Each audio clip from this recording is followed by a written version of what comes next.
Monsieur le maire, mesdames et messieurs les élus, chers invités.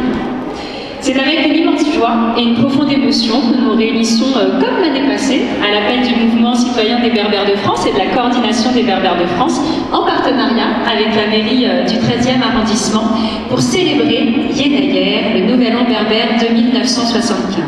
Une fête ancestrale, vous l'avez dit, monsieur le maire, porteuse d'histoire, de mémoire, de symboles, de traditions. Bien plus qu'un passage calendaire, cet événement est une réaffirmation de notre identité, de notre histoire et des valeurs universelles qui nous unissent. Yenayer est fêté depuis des millénaires. Il marque l'entrée dans une nouvelle année agraire, annonçant un nouveau cycle de prospérité et de solidarité.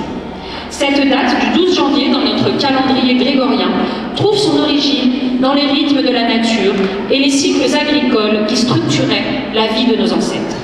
Mais Yenayer est bien plus qu'un repère saisonnier.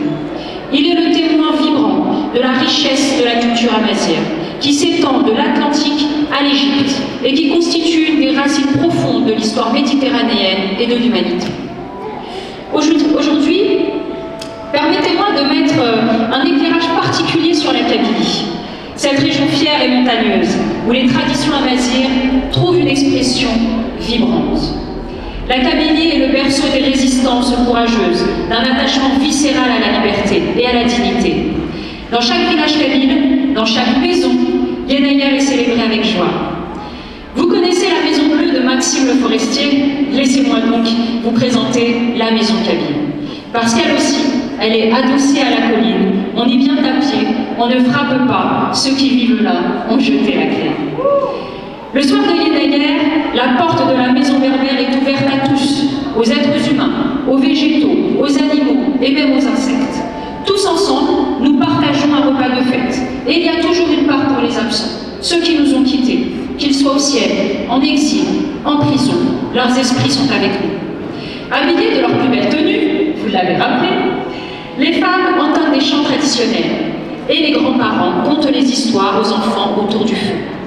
C'est l'occasion de rassembler les familles, les amis, les voisins, les voyageurs, de partager et de transmettre aux jeunes générations les leçons que nous ont appris nos ancêtres.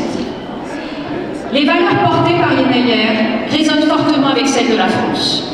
Le respect, l'hospitalité, la solidarité si chère à la culture berbère font écho à la fraternité de la devise républicaine.